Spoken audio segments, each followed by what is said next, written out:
এহসান মুচকি হেসে হাসিবকে ডাকলো। হাসিব, ওনার জন্য বিশেষ উপহার রেখেছি, নিয়ে আয় তো সেটা। হাসিব থমকে যায়। এহসান বিশেষ উপহার কথাটা যখন বলে তখন তার মানে একটাই, কেউ পৃথিবী থেকে বিদায় নেবে। কিন্তু এই স্নাইপার তো তেমন কিছু করেনি। তবে হাসিব কিছু বলে না, নির্দেশ পালন করে। কয়েক মিনিটের মধ্যে সে একটা বিশাল বাক্স আর একটা অটো ড্রিল মেশিন এনে এহসানের সামনে রাখে। স্নাইপারটি অবাক হয়ে বাক্সর দিকে তাকায়।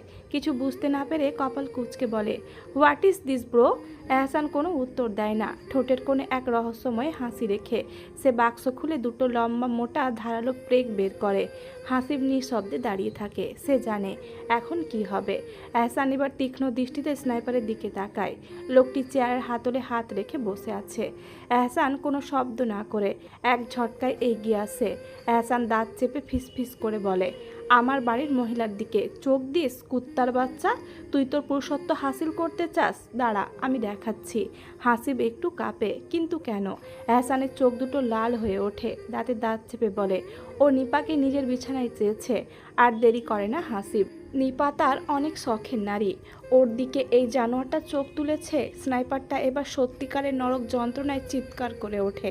কিন্তু তার জিভ তো নেই। সে চিৎকার বোবা কান্নার মতো মনে হয়। মাত্র কয়েক মুহূর্ত, তারপর সব শেষ। তার দেহটা নিথর হয়ে পড়ে থাকে চেয়ারের সঙ্গে আটকে। কে জানতো একটা নোংরা প্রস্তাব তার জীবনকে এত নির্মমভাবে শেষ করে দেবে। এহসান ধীরে ধীরে নিজের পাঞ্জাবির দিকে তাকায়। কিছুটা রক্ত লেগে গেছে। বিরক্তির সঙ্গে বলে, লাশটা নর্মদায় ফেলে দে আর সব কিছু পরিষ্কার করে রাখ, আমি গোসল করে আসি। নাপাক রক্ত লেগে গেছে শরীরে বলে সে বাগান থেকে বেরিয়ে যায়। বেলকনিতে দাঁড়িয়ে আছে মেহনুর। একদম পাথর হয়ে গেছে ও। ওর চোখের সামনে যা ঘটল সেটা কোনো দুঃস্বপ্ন না, এক নির্মম বাস্তবতা। এহসান কিভাবে লোকটাকে শেষ করে দিল, কিভাবে পেরেক গেঁথে ওর হাত চেয়ারে আটকে দিল, কিভাবে ড্রিল মেশিন দিয়ে। না, ও এসব ভাবতে চায় না। শরীরে রক্ত যেন জমে আসছে। শিরাগুলো শক্ত হয়ে গেছে। বুকের ভেতরটা ধকধক করছে। মনে হচ্ছে হৃৎপিণ্ডটা ফেটে বেরিয়ে আসবে। ওর হাত পা ঠান্ডা বরফের মতো। কাঁপছেও, ভয়ঙ্করভাবে কাঁপছে। এহসান যদি ওকেও মেরে ফেলে, একবার যদি সন্দেহ করে যে ও সব দেখে ফেলেছে, ও কি পারবে সেই যন্ত্রণাদায়ক মৃত্যু সহ্য করতে? না, পারবে না। মেহনুরা দাঁড়িয়ে থাকতে পারে না। এক দৌড়ে ছুটে যায় কাপড় রাখার কক্ষে। একটা অন্ধকার কোণে গুটিসুটি মেরে বসে পড়ে। শরীরটা ঝাঁকুনি খাচ্ছে, চোখ ফেটে পানি আসছে। কিন্তু ও মুখ চেপে ধরে রেখেছে। কোনো শব্দ আর করা যাবে না। শ্বাস বন্ধ হয়ে আসছে। মনে হচ্ছে এই মুহূর্তেই হৃদয়স্পন্দন বন্ধ হয়ে যাবে। এহসান কক্ষে এসে দেখলো মেহনুর নেই। বিছানা ফাঁকা। জানলার পর্দা থমকে আছে বাতাসিন ঘরে। ওর ভুরু কুঁচকে গেল। মেহনুর কোথায় গেল? বেলকনিতে ছুটে গেল, নেই। বাথরুমে দরজা ধাক্কিয়ে দেখলো, সেখানেও নেই। বাইরের দরজা তো ভেতর থেকে বন্ধ। তাহলে বেরোলো কিভাবে? এহসানের চোখ সরু হয়ে আসে। ওর পায়ের শব্দ মৃদু হয়ে যায়। নিঃশ্বাস ধীর হয়ে আসে। কোনো একটা সম্ভাবনা মাথায় আসতে ধীরে ধীরে কাপড় রাখার কক্ষের দিকে এগিয়ে যায় ও। দরজার সামনে দাঁড়িয়ে কিছুক্ষণ শোনে, নিঃশব্দ। তবু একটা ঘ্রাণ ছড়িয়ে আছে বাতাসে, মেহনুরের শরীরের গন্ধ। এহসানের ঠোঁটে এক চিলতে হাসি খেলে যায়। ও দরজা ঠেলে ভেতরে প্রবেশ করে। ভেতরে অন্ধকার। আলো জ্বালাতেই চোখ চলে যায় কক্ষের এক কোণে। ঘামটি মেরে বসে আছে মেহনুর। ভয়ের রূপ ওর গায়ে একটা স্পর্শও লাগেনি, অথচ মনে হচ্ছে যেন কয়েক ঘন্টা ধরে মারধর করা হয়েছে। শরীরটা কাঁপছে। চোখের কোণে পানি জমে আছে, মুখ শুকিয়ে গেছে। এহসান ধীরে ধীরে ওর দিকে এগিয়ে যায়। কিন্তু যত এগোয় মেহনুর তত সংকুচিত হয়ে যায়।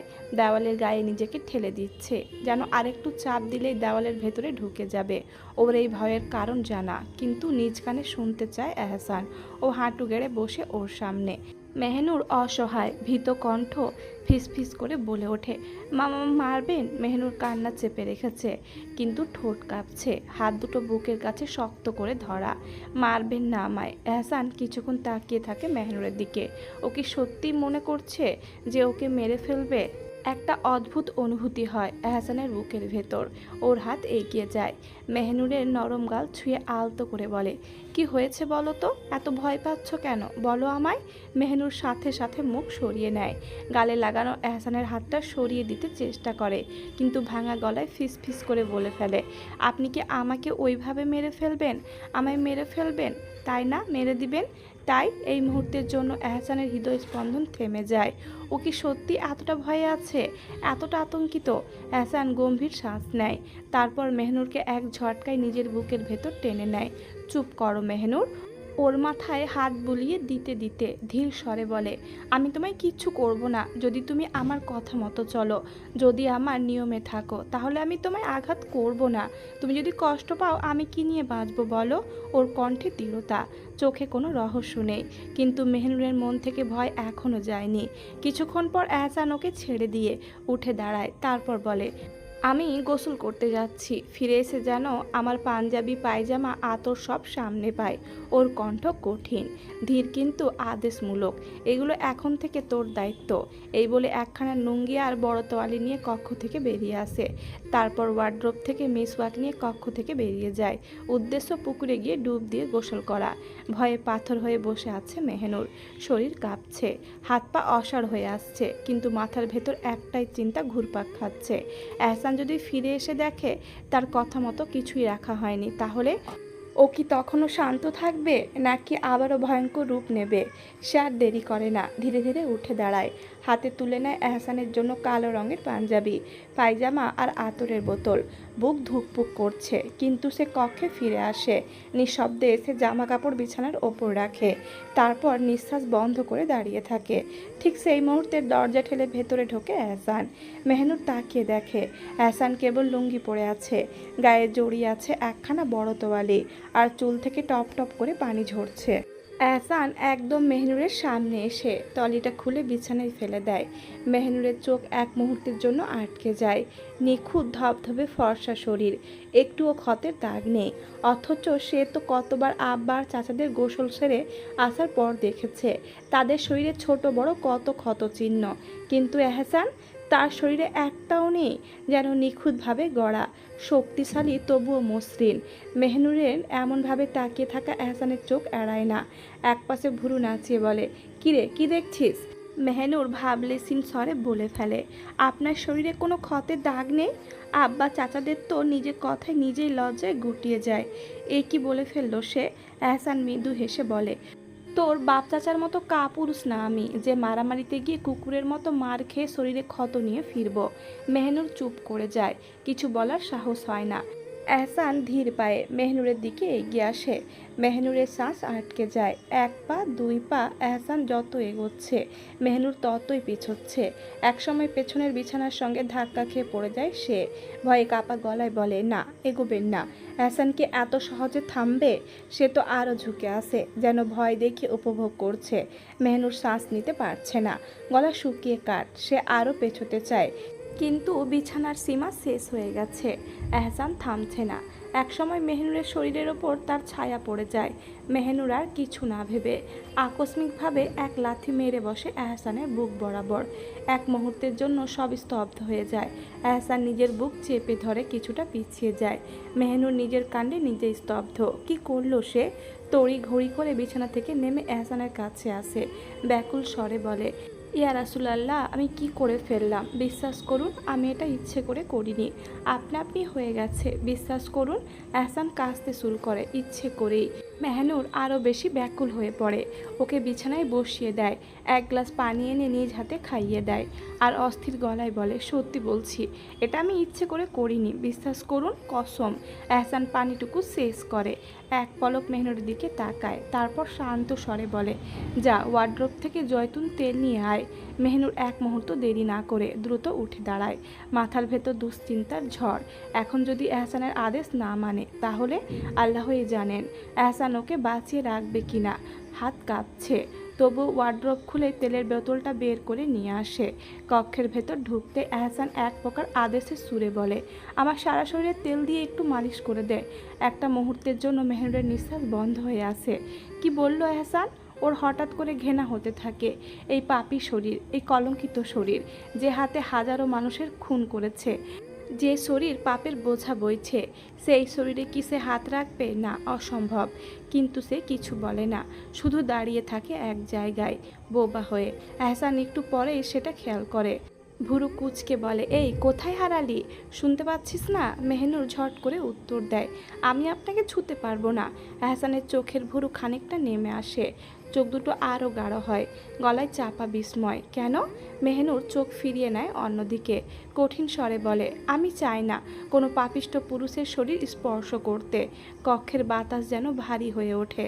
এহসান কিছুক্ষণ মেহনুরের দিকে স্থির হয়ে তাকিয়ে থাকে, তারপর মৃদু হাসে আর বলে, তুমি শুধু কি স্পর্শ করবে?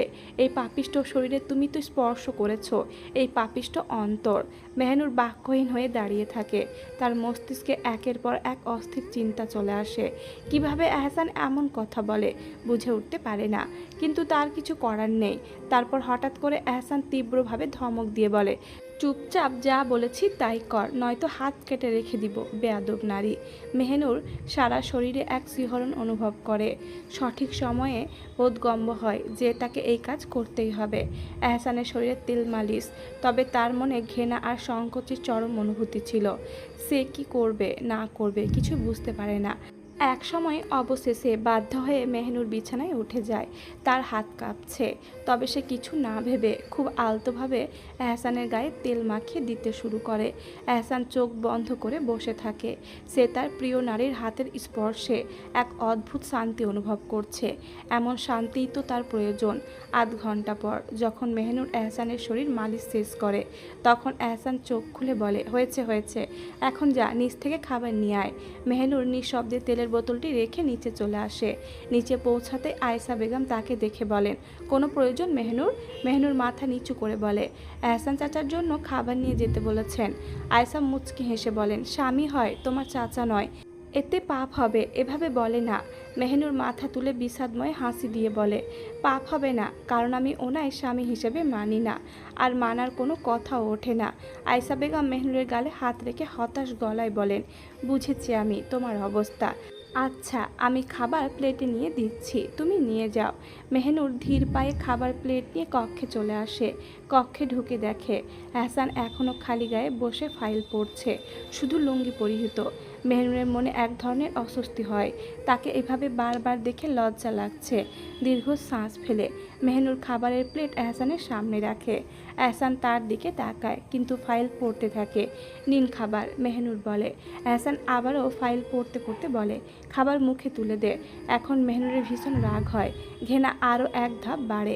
কটমট করে বলে, আল্লাহ হাত আপনাই দেননি নাকি হাত পাপে ঝলসে গেছে? এহসান শান্ত চোখে মেহনুরের দিকে তাকিয়ে বলে, হ্যাঁ ঝলসে গেছে, তবে হাত নয়, অন্তর। আর তা পাপে নয়, তোর মোহমায়ায়। মেহনুর কিছু না বলে মাথা নিচু করে দাঁড়িয়ে থাকে। তার হৃদয় এক অদ্ভুত অবস্থা, যতটুকু কষ্ট ততটুকু রহস্যময় অনুভূতি। মেহনুর দৃঢ় গলায় বলে, আমি পারবো না খাইয়ে দিতে, নিজ হাতেই খান। এহসান চোখ রাঙিয়ে তাকায়, কণ্ঠ তার ধারালো ও তীক্ষ্ণ। সকালে রান্নাঘরে যে বেয়াদবি করেছিস সেটা ভুলিনি। কেটে দেবো নাকি তোর জিভখানা ওই কুকুরের মতো? চুপচাপ খাইয়ে দে, বেয়াদব নারী। মেহনুর আর কিছু বলার সাহস পায় না, হাত কাঁপতে থাকে তার, কিন্তু সে বাধ্য। আলগোছে ভাত মাখিয়ে এহসানের মুখের সামনে ধরে। এহসান এক পলক চেয়ে থাকে তার হাতে, মুচকি হেসে মুখে তুলে নেয় প্রথম লোকমা। ভাত চিবোতে চিবোতে বলে, তোর মেহেদিরাঙা হাতে ভাত খাবো, কখনো কল্পনাও করিনি। আহা কি শান্তি। মেহনুর বিরক্তি নিয়ে বলে, দয়া করে ভণ্ডামি বাদ দিন, আর ভাতগুলো গিলে আমায় উদ্ধার করুন বাবা। এহসান নিরাশ কণ্ঠে বলে, একটু তো সুন্দর কথা বের কর আমার জন্য তোর ওই জবান থেকে। মেহনুর বিরক্তি মাখা কণ্ঠে উত্তর দেয়, তা সম্ভব নয়। এহসান ভুরু নাচিয়ে বলে, কেন? মেহনুর আর এক লোকমা ভাত তার মুখে তুলে দিতে দিতে বলে, আপনার জন্য আমার গলা আর জবান থেকে শুধু ঘেনার কথা বের হবে। এহসান মৃদু হাসে, কেন? সুন্দর আর মিষ্টি কথা বের হলে কি তোর জবানে গজব পড়বে? মেহনুর দাঁত চেপে আর এক লোকমা ভাত তার মুখে তুলে দিয়ে বলে, জি গজব পড়বে, শুধু গজব না, মুখে ঘা হয়ে যেতে পারে। এহসান হতাশ গলায় বলে, ইয়া রাব্বে করিম, তুমি কি জিনিস জুটাইলে আমার কপালে। মেহনুর কাটকাট কণ্ঠে বলে, খবরদার আমার রবকে দোষারোপ করবেন না, আপনি নিজেই আমাকে জোর করে আপনার কাছে রেখে দিয়েছেন। এমন বিতর্ক করতে করতে এক সময় মেহনুর এহসানকে খাইয়ে দেয়। খাবার শেষ হলে সে হাত ধুয়ে পানি এগিয়ে দিয়ে চলে আসতে নেয়। তখনই এহসান হঠাৎ ধমক দিয়ে বলে, এই বেয়াদব নারী, জানিস না স্বামীকে খাইয়ে দিলে মুখ আঁচল দিয়ে মুছে দিতে হয়? এমন ধমকে মেহনুর কেঁপে ওঠে, তার গায়ে রক্ত যেন জমে যায়। এহসানের আচমকা ধমকে যে কেউ হার্টফেল করে মারা যেতে পারে, এতে কোনো সন্দেহ নেই। মেহনুর পেছনে ফিরে কটমট করে বলে, আঁচল কোথায় পাবো? চোখ কোথায় রেখে এসেছেন, দেখতে পাচ্ছেন না থ্রি পিস পরেছি? এহসান ঠোঁটের কোণে এক চিলতে হাসি এনে বলে, তো ওড়না তো আছে, আর ওড়না দিয়ে তো সারা শরীর ঠিকই ঢেকে রেখেছিস। মেহনুর দাঁত চেপে বলে, তাহলে কি ওড়না খুলে হাঁটবো আপনার সামনে? এহসান মৃদু হাসে, কণ্ঠ তার গভীর। শুধু ওড়না কেন, কাপড়ও খুলে হাঁটতে পারিস, এতে আমার কোনো সমস্যা নেই। মেহনুর এহসানের কথা শুনে তীব্র ক্ষোভে বাজ খাই গলায় বলে, গজব পড়ুক এই বেশরম জবানে। নাউজুবিল্লাহ, আস্তাক ফেরুল্লাহ, মাবুদ তুমি আশ্রয় দাও আমায়। এহসান নির্লিপ্তভাবে বলে, এসব বাদ দিয়ে মুখ মুছিয়ে দে, নয়তো সত্যি কাপড়। কথা শেষ করার আগেই মেহনুর এক ঝটকায় এগিয়ে গিয়ে নিজের ওড়না দিয়ে তার মুখ মুছে দেয় এহসানের। ঠিক তখনই দরজায় ঠক ঠক আওয়াজ হয়। মেহনুর দ্রুত দরজার দিকে এগিয়ে গিয়ে খুলে দেয়। মেহনুর দরজা খুলতেই এক মুহূর্তের জন্য থমকে যায়। এনিসা বেগম দরজার সামনে দাঁড়িয়ে, হাতে একখানা বড় কিসের থালা, যার ওপরে মখমলের লাল কাপড় ঢাকা। তার ঠোঁটে এক রহস্যময় হাসি খেলা করছে।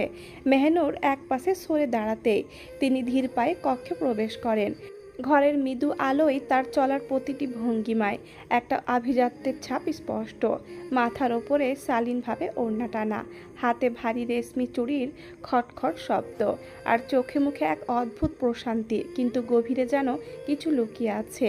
তিনি সোজা বিছানার দিকে এগিয়ে এসে থালাখানা যত্ন করে নামিয়ে রাখেন। তারপর ধীরে পেছনে ঘুরে দাঁড়ান। মেহনুর অবাক হয়ে চেয়ে থাকে। এক অজানা শঙ্কায় বুক ধকধক করছে। কেন যেন মনে হচ্ছে এই মুহূর্তটার পর তার জীবনে কিছু একটা পরিবর্তন আসতে চলেছে।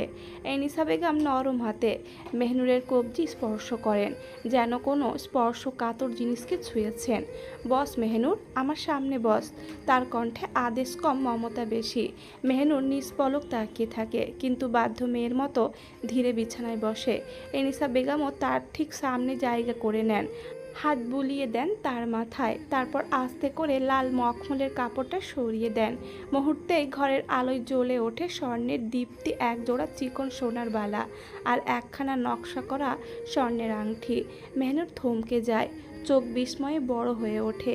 এই বালার আংটি তো সে চেনে, এগুলো তালুকদার বংশের ঐতিহ্য। তার নিজের বাড়ির চাচিদের হাতে এমন অলংকার সে দেখেছে, দাদুর কাছে রয়েছে অসংখ্য, আর এহসান বাড়িতে সেখানে তো শত শত, হাজার হাজার। তাদের পূর্বপুরুষ লক্ষ লক্ষ স্বর্ণ অলংকার রেখে গেছেন তালুকদার বংশের বউদের জন্য। এগুলো দেওয়া হয় শুধুমাত্র তালুকদার পরিবারের বউদের। তাহলে তাহলে তাকেও স্বীকৃতি দেওয়া হচ্ছে। এই সম্পর্ক, যে সম্পর্ক সে কখনো মেনে নিতে চায়নি, সেটাকে আজ সুন্দর মড়কে সাজানো হচ্ছে। তার নিঃশ্বাস ভারী হয়ে আসে। সে কি করবে, কি বলা উচিত এই মুহূর্তে? এনিসা বেগম এবার এহসানের দিকে তাকিয়ে হাসেন, তারপর বলেন, আব্বা এদিকে আয়। এহসান নীরবে এগিয়ে আসে, মুখে কোনো অনুভূতি নেই, যেন তার জন্য এটাই স্বাভাবিক ছিল। এনিসা বেগম আংটি আর বালাগুলো ওর হাতে তুলে দিয়ে বলেন, নে। বিসমিল্লা বলে ওর হাতে পরিয়ে দে। তার কণ্ঠ দৃঢ় কিন্তু কোমল। এই অলংকার শুধু স্বর্ণ নয়, এটা আমাদের বংশের ইতিহাস। এটা পরানোর মানে ও এখন আর এই বংশের মেয়ে নয়, বউ। এনিসা বেগম ধীর হাতে এগিয়ে এহসানের হাতে স্বর্ণের বালা আর আংটি দিলেন। তারপর সামনে রাখা থালাখানা আলতো করে মেহনুরের দিকে ঠেলে দিলেন।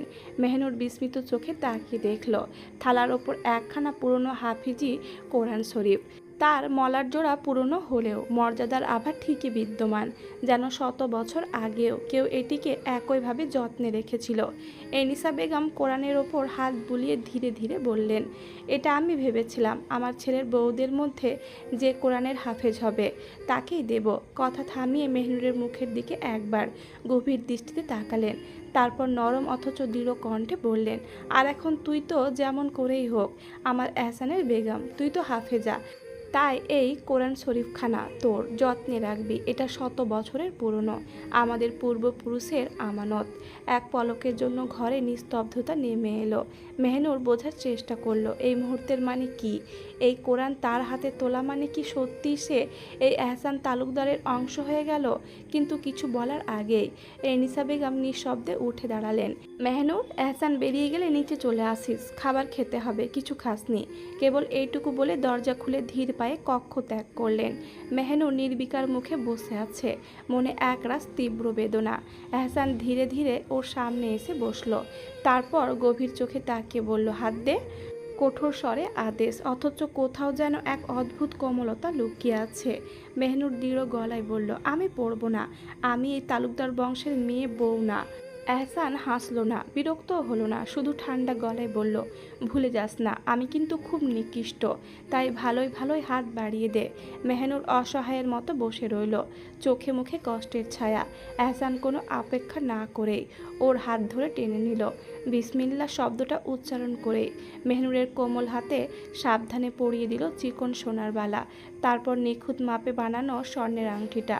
মেহনুর স্থির হয়ে তাকিয়ে থাকলো নিজের হাতে, চোখের সামনে তালুকদার বংশের পরিচয় জ্বলজ্বল করছে।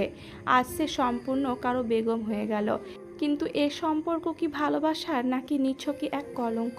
গলা কাঁপিয়ে সে তাকালো এহসানের দিকে, ফিসফিস করে বলে, কেন বিয়ে করলেন আমায়? কেন শেষ করে দিলেন আমার সব? এহসান শান্ত চোখে তাকালো, গভীর গলায় বলে, ভালোবাসি তাই, ভীষণ ভালোবাসি তাই করেছি বিয়ে।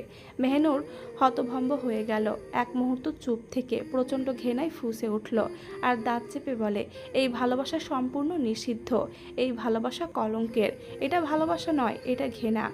এহসানের চোখের কোণায় একটা রাগের ঝিলিক খেলল, কিন্তু গলাটা কাঠের মতো শক্ত রেখে বলল, কোথায় লেখা আছে এটা নিষিদ্ধ?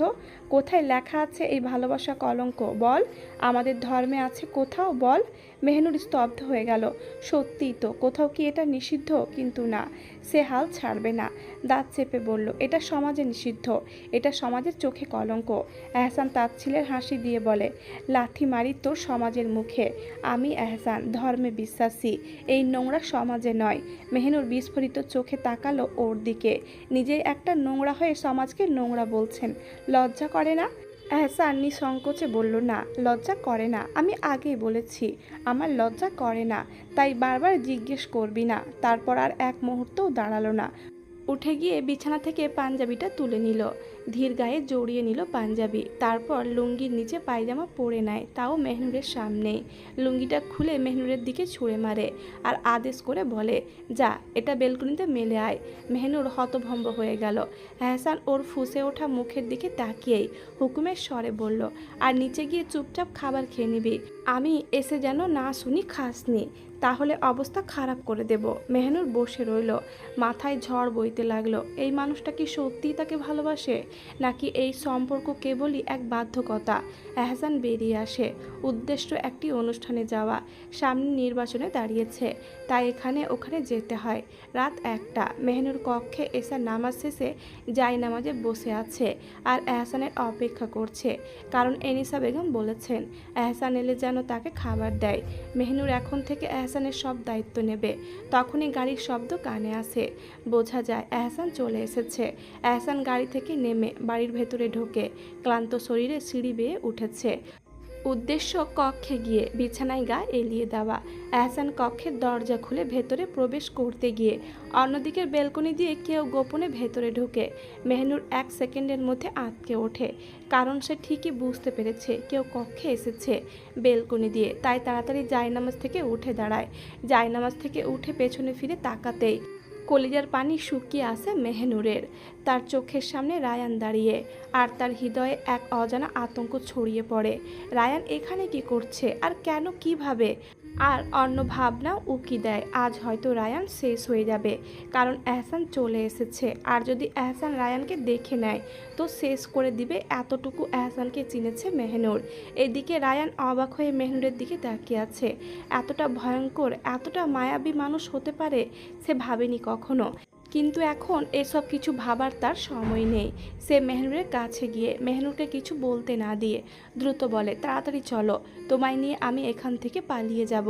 এই বলে রায়ান মেহনুরের হাত ধরতে যাবে, ঠিক তখনই এহসানের গলা ফাটানো চিৎকার। মেহনুর আর রায়ান যেন একে অপর থেকে ছিটকে পড়ে। মেহনুর তার শিরদাঁড়া পর্যন্ত শিউরে ওঠে। এহসান তীব্র রাগে চিৎকার করে বলে, কুত্তার বাচ্চা, তোর সাহস হলো কি করে আমার নারীর মুখ দেখা? আমার নারীর হাত ধরার জন্য হাত বাড়ানোর এত সাহস কিভাবে পেলি?